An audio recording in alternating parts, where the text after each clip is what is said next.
Hi అండి, అందరికీ నమస్కారం. ఎలా ఉన్నారండి? అందరూ బాగున్నారు కదా? ఆకాశవాణి కథామాలికకి స్వాగతం. నేను మీ అర్చన. ఎప్పట్లానే ఇప్పుడు కూడా ఒక మంచి కథ ఉద్యోగం. రచన నిరుపమ రావినోతుల గారు. కథ చాలా బాగుంటుందండి. మరి స్టార్ట్ చేసేద్దామా? ప్రభాత వేళ తూర్పు తెలతెలవారుతూ ఉండగా అలవాటు ప్రకారం 5:30కే మెలకు వచ్చింది నాకు. వేసవి సెలవులు కావడంతో స్కూల్ టీచర్గా పనిచేసే నాకు బడికెళ్ళే నా పిల్లలకి సెలవులే.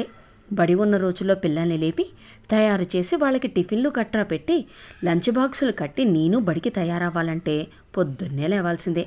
దాంతో రోజు టెన్షన్గా లేవడం అలవాటు కాబట్టి సెలవులైనా మెలకు వచ్చేసింది.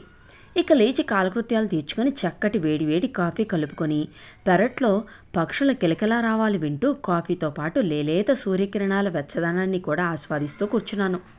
ఇంకా భానుడి ప్రతాపం పతాక స్థాయికి చేరలేదు కాబట్టి వాతావరణం ఆహ్లాదంగా ఉంది. మా వారు పేరుకి వర్క్ ఫ్రమ్ హోమ్, కానీ అందరూ సాఫ్ట్వేర్ ఉద్యోగుల్లానే ఎడతెరిపి లేని మీటింగులు, అర్ధరాత్రి దాకా పని ఒత్తిడి. అందుకే తనని పడుకోనిచ్చి నేను వాకింగ్కి వెళ్దామనుకొని పిల్లల్ని కూడా పార్కు దాకా తీసుకెళ్తే బాగుంటుందనిపించి వాళ్ళని కూడా లేచి తయారవమన్నాను. వాళ్ళు వేడిగా పాలు తాగేసి నాతో బయలుదేరారు. 13, 8 వయసున్న నా పిల్లలు శృతి, అమేయకి ఇలా నాతో వ్యాహ్యాళికి వెళ్ళడం చాలా ఇష్టం. వాళ్ళ కబుర్లు వింటూ నా కబుర్లు చెప్తూ దారిలో వచ్చే చెట్టు పుట్ట పక్షి చూసుకుంటూ నవ్వుకుంటూ నడవడం నాకు ఎంతో ఇష్టం. ఒక రకంగా ఇది మాకు బాండింగ్ టైం లాగా. నా చిన్ననాటి కబుర్లు, పిల్లల చిన్ననాటి సంగతులతో ఆహ్లాదంగా సాగుతుంది మా నడక. ఎంతలో శృతి, అమ్మా, అందరూ మమ్మల్ని పెద్దయ్యాక మీరేం అవ్వాలనుకుంటున్నారు అని అడుగుతారు. అలా నీ చిన్నప్పుడు నువ్వేం అవ్వాలనుకుంటున్నావు? టీచరే అవ్వాలనుకొని చదివావా, లేక డాక్టర్ కాబోయి యాక్టర్ అయ్యా అని సినిమా వాళ్ళు చెప్తారు చూడు, అలా ఇంకేదో అవ్వాలనుకొని అది కాకుండా టీచర్ అయ్యావా అని కుతూహలంగా అడిగింది. అప్పుడు, నువ్వు పుట్టకముందు నేను నాన్నలాగానే సాఫ్ట్వేర్ ఇంజనీర్ని శృతి. రోజంతా ఇద్దరం ఆఫీస్ పనిలో ఊపిరి సలపని మీటింగులతో డెడ్లైన్లతో ఉక్కిరిబిక్కిరిగా ఉండేవాళ్ళం. ఆ ఉరుకుల పరుగుల జీవితంలో నీ రాక మాకెంతో సంతోషాన్నిచ్చింది. నాన్న నేను ఇద్దరం ఆ బిజీ జీవితాలతో నీకు తగినంత సమయం ఇవ్వలేమేమోననిపించింది. నువ్వు మా జీవితాల్లోకి రాబోతున్నావని తెలిసినప్పుడు నిన్ను దగ్గరుండి అపురూపంగా ప్రేమగా చూసుకోవాలని ఆ సాఫ్ట్వేర్ జాబ్ మానేసి నీతో పాటు ఇంటి పట్టునున్నాను. ఇంకో 5 ఏళ్లకి చెల్లి పుట్టింది. అలా మీ ఇద్దరిని చూసుకుంటూ దాదాపు 10 ఏళ్ళు ఇంట్లో ఉన్నాను. అమ్మయ్య కూడా బడికి వెళ్ళడం మొదలుపెట్టాక నాకు కాస్త ఖాళీ దొరకడంతో ఇలా టీచర్గా చేస్తున్నాను. అయితే నువ్వు నా గురించే నీ సాఫ్ట్వేర్ జాబ్ మానేసావా అమ్మా? చిన్నప్పటి నుంచి ఎంతో కష్టపడి చదువుకొని అంత మంచి జాబ్ తెచ్చుకొని ఉంటావు. నేను పుట్టేసరికి అదంతా వదిలేసుకున్నావా? అప్పట్లో నీకు నేను పుట్టకపోయి ఉంటే నువ్వు ఇంకా ఆ జాబ్ చేస్తూ మంచి పొజిషన్లో ఉండేదానివేమో కదా. నా వల్లే నువ్వు అలా అవ్వలేకపోయావు కదూ అంటూ దాదాపు కళ్ళ నీళ్లతో అడిగింది శృతి.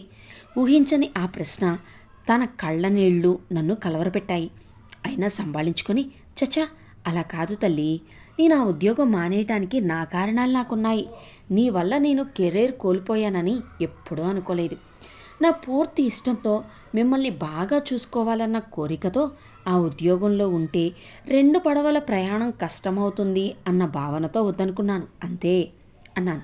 అమ్మా, నా ఫ్రెండ్స్ అమ్మలందరూ సాఫ్ట్వేర్ ఇంజనీర్లే. వాళ్ళెవ్వరూ కుటుంబానికే నా మొదటి ప్రాధాన్యత అని చెప్పి ఇలా మంచి జాబ్ మానేయలేదు. నా ఫ్రెండ్స్కి వాళ్ళ అమ్మలకు కావాల్సినంత పాకెట్ మనీ ఇస్తారు. కనీసం ఎందుకు, ఏమిటి, దాన్ని ఎలా ఖర్చు పెడుతున్నావు అని కూడా అడగరట.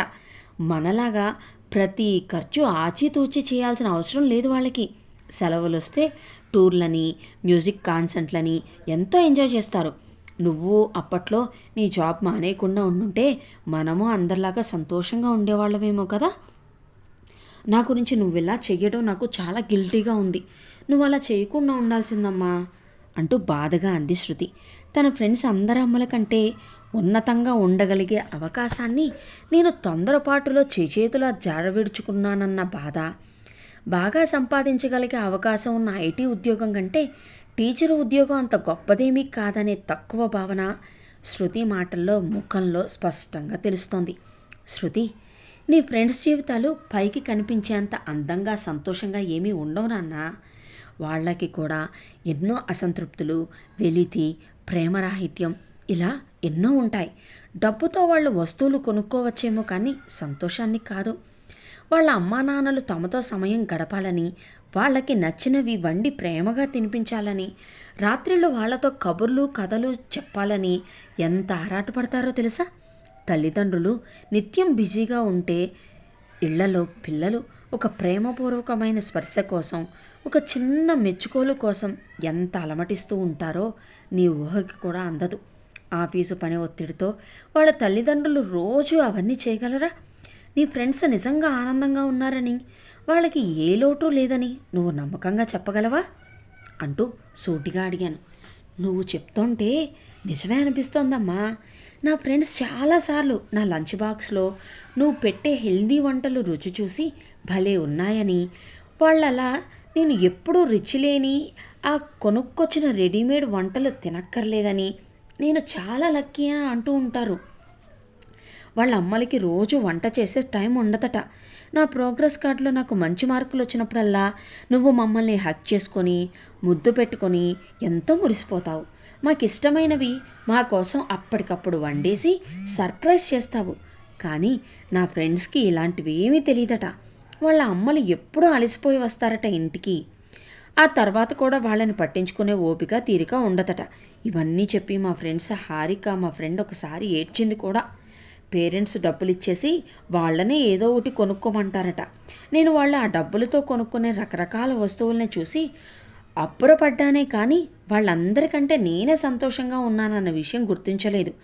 ఐఎమ్ సారీ అమ్మా, నాకే ఇన్నాళ్ళు తెలియలేదు అంటూ నిజాయితీగా చెప్పింది. అదొక్కటే కాదు శృతి, బిజీ ఉద్యోగాలు చేసే తల్లిదండ్రులు కావాలని కాకపోయినా పిల్లలకి తగినంత సమయం కేటాయించలేకపోవచ్చు. అటువంటి పిల్లలు అందరూ కాదు కానీ కొందరు మానసికంగా చాలా ఒత్తిడితో ఉంటారు. బయట వాళ్ళు కాస్త ప్రేమగా మాట్లాడగానే వారిని ఇట్టి నమ్మేసి ప్రమాదాలు కొని తెచ్చుకుంటూ ఉంటారు. ఆత్మన్యూనత, తనెవరికీ ఇష్టం లేదేమోనన్న భావనతో వాళ్లలో వాళ్ళు కుచించుకుపోతూ క్రమంగా అంతర్ముఖులుగా మారిపోతూ ఉంటారు. ఇవన్నీ చిన్నతనంలోనే గుర్తించకపోతే ఇప్పుడు మనం వింటున్న డిప్రెషను, సోషల్ యాంగ్జైటీ లాంటి రుగ్మతల బారిన పడతారు. ఆ బాధ, నిరుత్సాహం నా చిన్నతనాన బాగా తెలిసిన దాన్ని నేను. ఒక రకంగా ఆ బాధే నాకు నువ్వు పుట్టినప్పుడు ఆ ఐటీ ఉద్యోగాన్ని వదిలేసి కొన్నేళ్ల పాటు గృహిణిగా మారడానికి కారణమైంది అని అన్నాను. ఏమైందమ్మా నీ చిన్నతనంలో? అంతేకాదు, అసలు ఇంజనీరింగ్ చేసిన నువ్వు పెద్ద క్లాసులకి టీచర్గా వెళ్లకుండా చిన్నపిల్లలకి టీచర్గా ఎందుకు అయ్యావు? ఆ విషయాలు మాకు కూడా చెప్పవు అని పిల్లలిద్దరూ ఆసక్తిగా అడిగేసరికి ఇక పార్కులో చెట్టు కింద బెంచి మీద కూర్చొని నా చిన్నతనంలోకి వెళ్ళాను. మా అమ్మా నాన్నలిద్దరూ పెద్ద ప్రభుత్వ ఉద్యోగాలతో ఉన్నత స్థానాల్లో ఉండేవారు. నిత్యం బిజీ. ఇంటికొచ్చినా తరగని ఆఫీసు పని, ఇక నాతో గడపడం, నాపై గారాబం చూపించడం లాంటివి కల్లో మాట. నా ఫ్రెండ్స్ తల్లిదండ్రులు వాళ్ళ పిల్లలపైన చూపించే గారాబం, ఆప్యాయత నాకు కావాలనిపించేది. కానీ కుదరదు. నేను కోరిన ఏ వస్తువైనా క్షణాల్లో అమర్చగల ఆర్థిక స్తోమత నా తల్లిదండ్రులకు ఉంది. కానీ నేను ఆశించే ప్రేమ, సహన స్తోమత మాత్రం వారికి లేదు. వారి దైనందిన ఒత్తిళ్లు వారివి. ఇక వారి నుండి క్వాలిటీ టైం దొరకదని అర్థమయ్యాక క్రమంగా ఒంటరిగా చదివే లోకంగా మారింది నా జీవితం. మంచి మార్కులు వచ్చినప్పుడు కూడా వారి స్పందన పొడిపొడిగా ఉండేది. బాగా చదివి ఇంజనీరింగ్ అయితే అప్పుడైనా మెచ్చుకొని దగ్గరకు తీసుకుంటారనుకున్నాను. చదువు పూర్తవుతూనే కాలేజ్ క్యాంపస్ ప్లేస్మెంట్లో మంచి జాబ్ సాధించి ఆనందంగా ఇంటికెళ్ళి చెప్పినప్పుడు ఎగిరి గంతేసి ఊరంతా సంబరం చేసి నన్ను ఆప్యాయంగా హత్తుకుంటారనుకున్నా.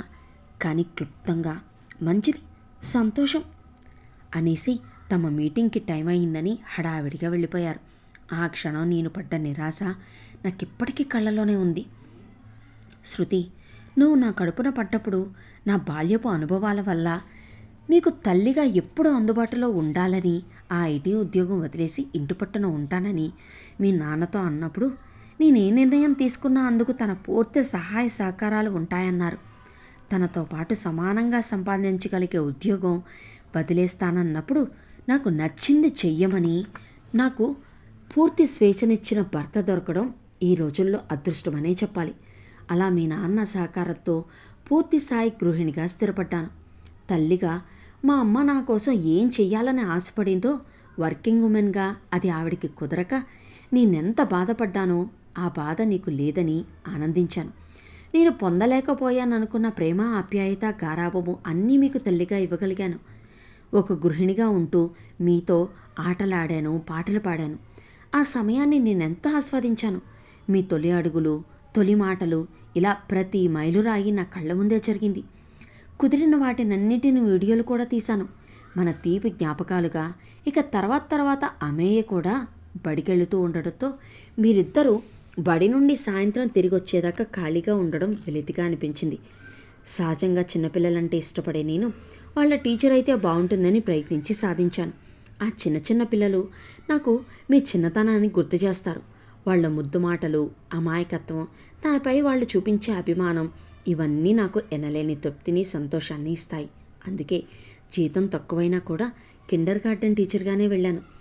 ఇంజనీరింగ్ చదివి నువ్వు వెలగబెట్టేది ఈ టీచరిగిరినా, దానికి ఏమొస్తుంది చిల్లరా అని అయిన వాళ్ళంతా తక్కువ చేసి మాట్లాడినా జీవితంలో ప్రతిదీ డబ్బుతో తోచలేమని తెలిసిన నేను అవేమీ పట్టించుకోలేదు. కుటుంబాన్ని, పనిని సమన్వయం చేసుకోగలిగేలాగా నాకంటూ సమాజంలో ఒక మంచి పేరు, గుర్తింపు ఇచ్చిన ఈ టీచర్ ఉద్యోగం అంటే నాకు చాలా ఇష్టం, గౌరవం. ఇది ఇంజనీరింగ్ నుండి టీచర్గా సాగిన నా ప్రస్థానం అంటూ చిరునవ్వుతో ముగించాను. అమ్మా, మా కోసం ఎంత చేశావు, నీకు ఎంత థ్యాంక్స్ చెప్పినా తక్కువే. I'm so proud of you అమ్మా. అలా అని మొత్తంగా నీ జీవితాన్ని మా కోసం త్యాగం చేయకుండా నీకు నచ్చిన ఉద్యోగం కూడా చేస్తున్నావు. హ్యాపీ ఫర్ యూ అంటూ మనస్ఫూర్తిగా అంది శృతి. కానీ త్వరలో నేను ఈ టీచర్ ఉద్యోగం కూడా మానేయాలనుకుంటున్నాను శృతి అంటూ సూటిగా సుత్తి లేకుండా అన్నాను. వాట్? ఎందుకు? ఇప్పుడు అంతా బాగానే ఉందిగా, ఇప్పుడు ఏమైంది అంటూ నెత్తిన పిడుగు పడ్డట్టు చూస్తూ అడిగింది శృతి. ఓ పట్టాన నమసక్యంగా లేదు తనకి, కానీ జోక్ చేస్తున్నానేమో అనుకుంది. నా ముఖంలో స్థిరత్వం, శాంతం నేనన్నది నిజమేనని నిర్ధారించాయి తనకి. అయోమయంగా చూస్తోంది. చూడు శృతి, పిల్లలు ఎదిగే వయసులో తల్లి పాత్ర అత్యంత కీలకం, ముఖ్యంగా ఆడపిల్లలకి. మీరంతా ఎంత నాన్న కూచీలైనా అన్నీ నాన్నతో ఫ్రీగా చెప్పుకోలేరు. ఎన్నో అనుమానాలు, భయాలు, అభద్రతలు ఉంటాయి. ఆ సమయంలో తల్లి అందుబాటులో లేకపోతే ఎంతో ఒంటరిగా, ఆందోళనగా ఉంటుంది. ఒక ఆడపిల్లగా అవన్నీ అనుభవించి దాటొచ్చిందాన్ని నేను. అందుకే ఆ పరిస్థితి మీకు రాకూడదని జాగ్రత్త పడుతున్నాను.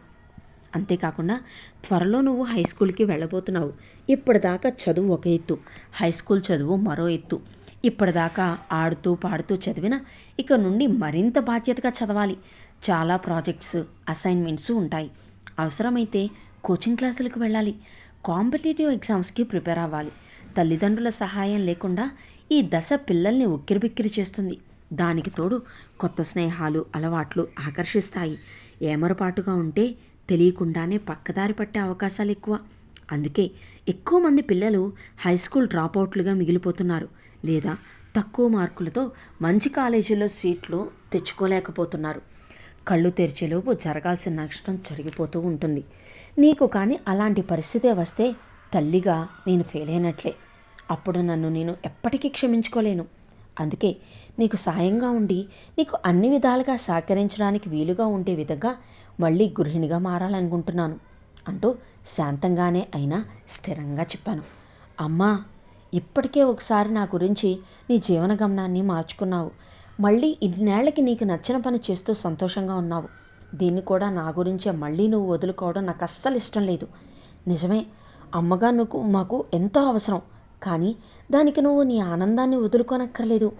నీ ఉద్యోగం నువ్వు చేసుకుంటూ కూడా మాకు తోడ్పాటు అందించగలిగేలాగా మేం మేనేజ్ చేసుకుందాం. ఎవరితోనూ మాట రాకుండా, ఎవ్వరూ వేలెత్తి చూపలేని విధంగా నీకు నాన్నకి మంచి పేరు తెచ్చేలాగా నేను చదువుకుంటాను. ప్రతి విషయం, భయం, అనుమానం అన్నీ నీతో పంచుకుంటాను. అసలు ఇవాళ నుండి నా ఫోన్లో ఇన్స్టాగ్రామ్, ఫేస్బుక్ లాంటి అన్ని సోషల్ మీడియా అకౌంట్లు డిలీట్ చేసేస్తాను. ఫ్రెండ్స్తో అనవసరంగా చాటింగ్లన్నీ బంద్. అప్పుడు నాకు బోల్డెంత సమయం మిగులుతుంది.